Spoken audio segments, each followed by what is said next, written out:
Congresso derruba veto de Lula e mantém restrições às saidinhas de detentos. Na Câmara foram 314 votos contra o veto, 125 a favor e 2 abstenções. E aí, sobe aí.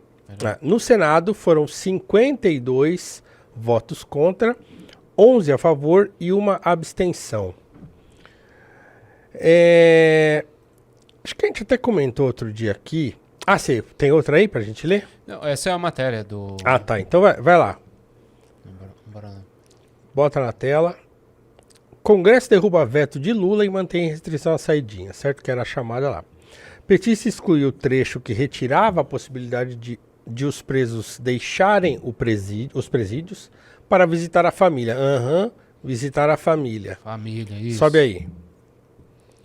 O Congresso Nacional derrubou nesta terça-feira o veto do presidente Luiz Inácio Lula da Silva ao trecho do projeto de lei 2253 de 2022, conhecido como Lei das Saidinhas, que autoriza a saída dos detentos dos presídios para convívio familiar. A derrubada foi celebrada pela oposição ao governo. Lula seguiu o parecer do ministro da Justiça e de Segurança Pública, Ricardo Lewandowski, que indicou que a saída temporária de presos para a atividade de convívio social está presente na Lei de Execução Penal, que entrou em vigor em 1984, sancionada pelo último presidente da ditadura militar, João Batista Figueiredo. Vô daquele lá. O senador Sérgio Moro, ministro da Justiça na gestão de Jair Bolsonaro, defendeu a derrubada do veto presidencial ao texto e destacou que o governo Lula cometeu um grande erro ao vetar a proposta. Bom, é o seguinte, espera aí. A gente tem no Brasil aquele lance da lei positiva, né? Então o sujeito ele evoca uma lei como se ao evocar uma lei a coisa se justificasse por si só, né? Exatamente. Não, mas isso está nas leis de execuções penais. Tá, e daí? Tipo, isso é justo? Isso é justo? correto, a sociedade concorda com isso? Porque assim, a lei é a lei do Brasil. Sim. E o Brasil é formado de brasileiros. Isso aqui é uma democracia, deveria ser. E as pessoas, a opinião das pessoas, o que elas pensam a respeito das coisas, deveria valer. Então, assim, se você fizer uma pesquisa, eu não sei se existe essa pesquisa, mas se você sair perguntando na rua quem é a favor, quem é contra de saidinha de preso, eu não tenho nenhuma dúvida, né, que a esmagadora maioria das pessoas é contra a saidinha de preso. Porque todo mundo tem na cabeça de que a detenção, a prisão, é uma punição. Sim. É impressionante que, como por muito tempo, falar no caráter punitivo de uma prisão se tornou tabu. Não é? Não é? Então, tipo, assim, como assim, né? Você tem que falar, reabilitação. Não, porque antes de reabilitar, você tem que punir. A pessoa cometeu um crime, há uma punição. E a ideia da punição, ela é entendida por qualquer pessoa. Qualquer pessoa, em qualquer lugar, entendeu? Qualquer pessoa, não tem essa, assim. É um negócio que é senso comum total. Olha lá, ó. Bota na tela aí.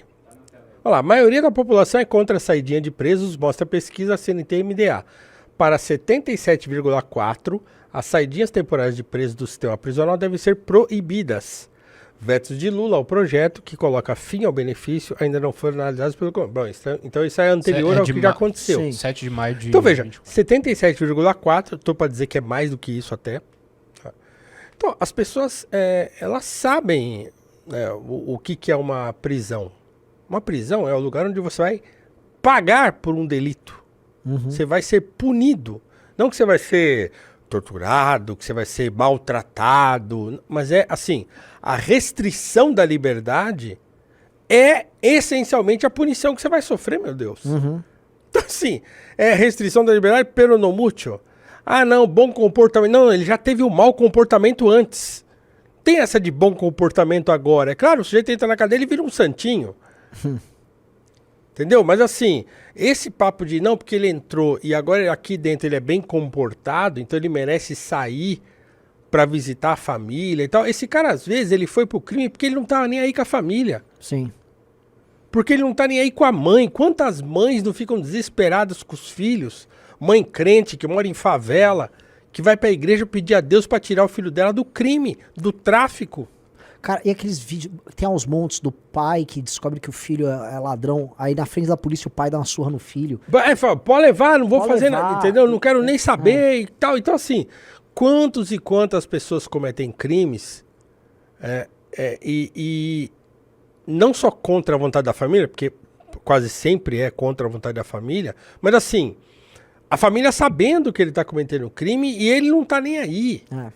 Não é só contra a vontade da família, é assim, é contra o amor da família, é contra Sim. o cuidado da família. Quantas mães não choram quando seus filhos são presos porque ela cansou de falar pra ele, sai disso, larga disso, né? Vamos dar um outro jeito e tal. Então, aí o fulano vai preso, aí lá dentro ele vira um santo de uma hora pra outra, porque não tem muito o que fazer lá, né? Então ele vai fazer o quê? O que é o mau comportamento? É ele se envolver com tráficos e ficar brigando dentro da cadeia, sei lá. Então, mas o sujeito é fácil ele virar um santo lá dentro. E aí, não, então porque agora ele tá com um bom comportamento, então vamos botar ele na rua de novo, porque aí ele vai se comportar mal lá fora. Aí vem a alta taxa de reincidência desses caras. Porque é entender que, sabe, o problema de todo esse discurso... esqueci agora a palavra, que é a palavra... que é um juridiquês praticamente. Eu também tô tentando do lembrar. abolicionismo penal. Abolicionismo. A ideia do abolicionismo penal é imaginar que essas pessoas que cometem crimes são incapazes de ter raciocínio econômico e de tomar decisões morais nesses contextos. A pessoa sabe que ela está cometendo um crime, ela faz cálculo de risco, de punibilidade, do que ela tem a perder, do que ela tem a ganhar. Ela é uma pessoa inteligente, ela consegue, vamos dizer, estabelecer, e eu vou te falar, uma pessoa que se mete, vamos falar já, crime com a arma e tal, é uma pessoa com propensão ao risco, entendeu? A pessoa, ela topa, esse cara se estivesse na Faria Lima aí, ele tava fazendo altos investimentos doido, tava comprando Bitcoin também, o cara é o investimento que o cara fez, ó, qual é o meu castigo que eu posso ter? Qual é a chance de eu ser pego? As pessoas estão tomando decisões econômicas. A ideia do tipo... Fazem esse cálculo, inclusive, assim. Se eu for preso, quanto tempo eu vou ficar lá? Isso. Os caras sabem isso. Sabe tudo. Ó, eu sou réu primário, não sou mais réu primário, perdi minha primariedade. Agora peguei um artigo tal. Tá, o que acontece? É flagrante? Não é flagrante? Todos eles sabem. Eles sabem como atuar. Existem milhares de advogados. Por exemplo, se o cara tá vinculado a um PCC, aqui em São Paulo, o PCC dá assistência jurídica pro cara. O cara saiu da cadeia, ele volta a trabalhar como bandido no universo do PCC. E ele sabe, ó, eu saí, eu vou ser, sei lá, vou trabalhar com roubo de banco, ou roubo de carro, ou carga. Tá, é isso, roubo de carga pode ser tanto, se foi a mão armada, com não sei o quê, então se tem receptação. Eles já sabem o que eles podem incorrer, sabe? O cara tem o cálculo pronto, ele tem advogados ligados. Então, assim, a ideia de que o cara é tipo assim, uma ameba, tá tipo... que ele comete crimes...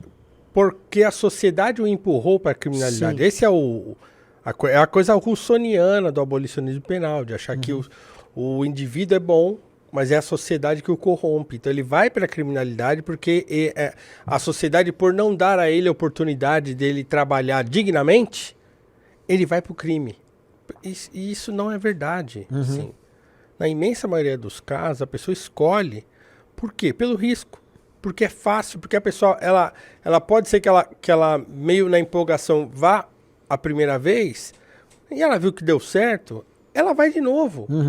Sim, isso é normal, isso acontece em qualquer contexto da nossa vida. Então, assim, é só apelar ao senso comum. Sim.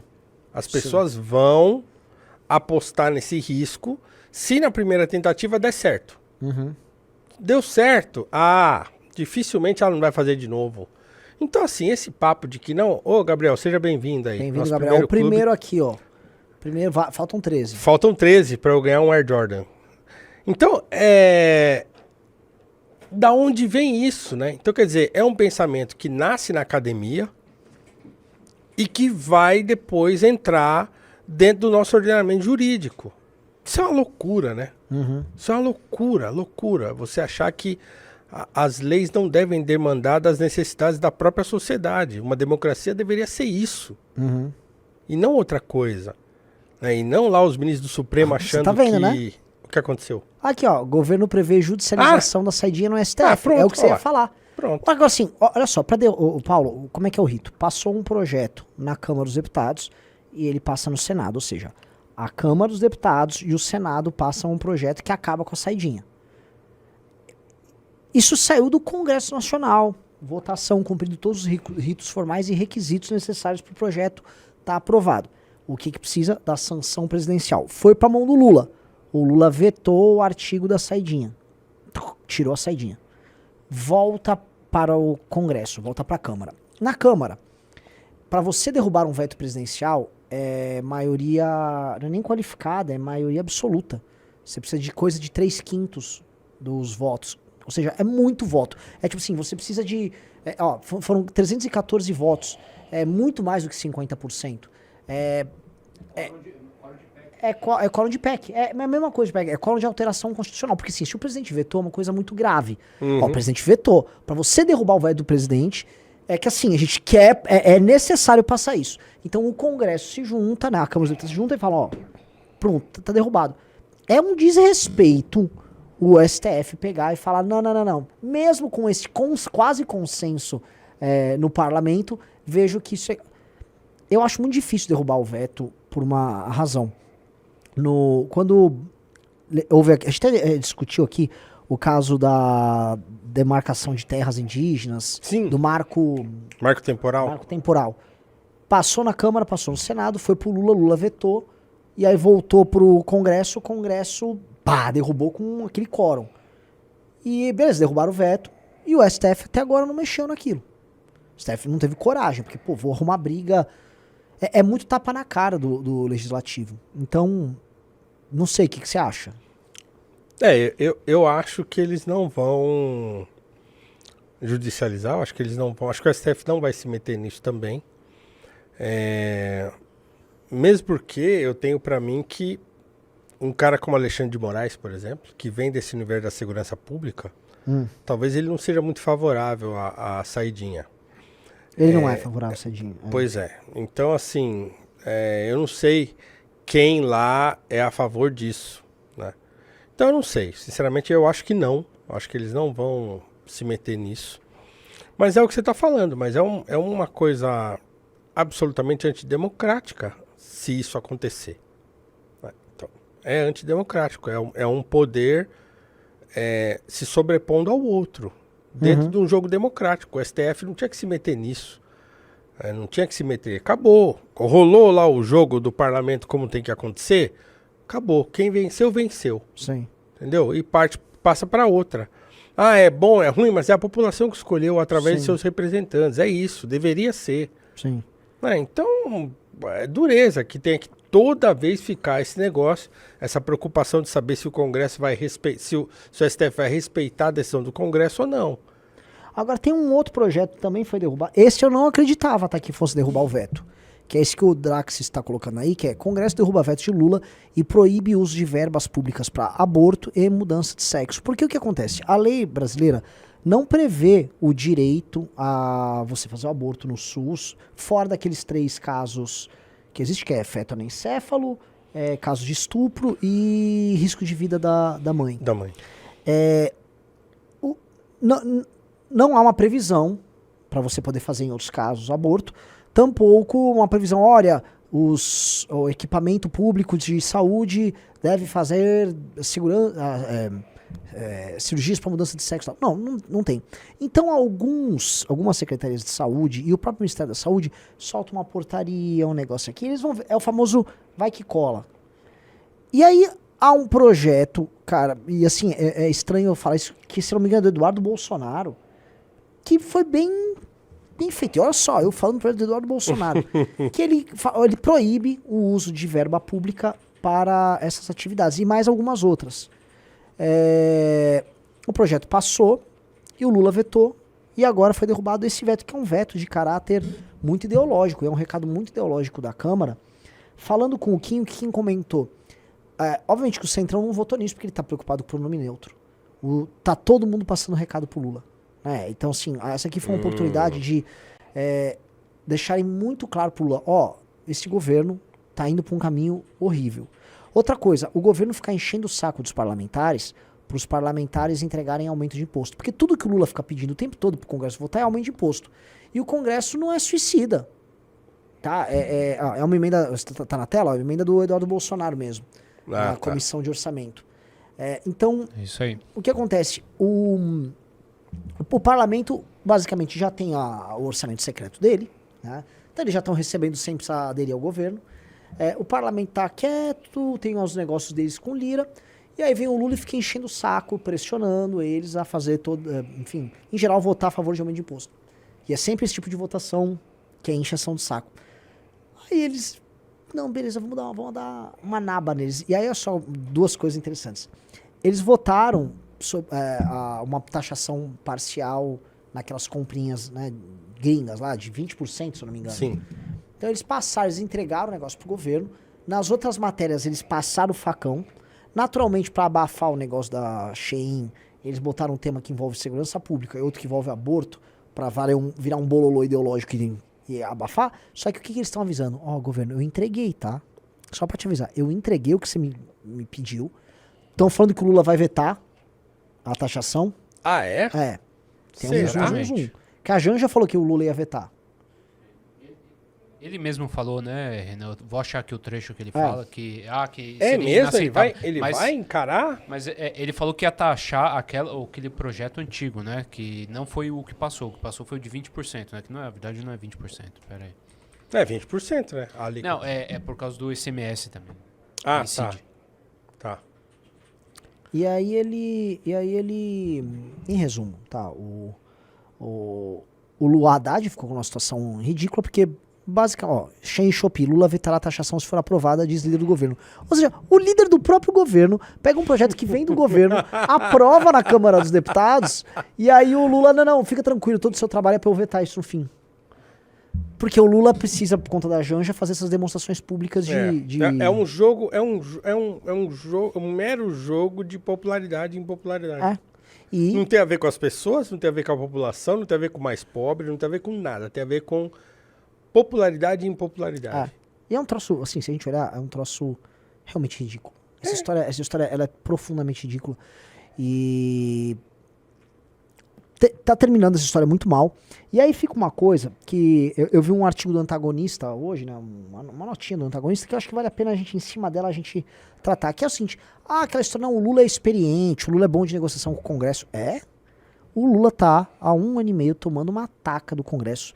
Eu lembro que no começo do ano passado, quem falou, este governo do Lula vai apanhar demais do Congresso.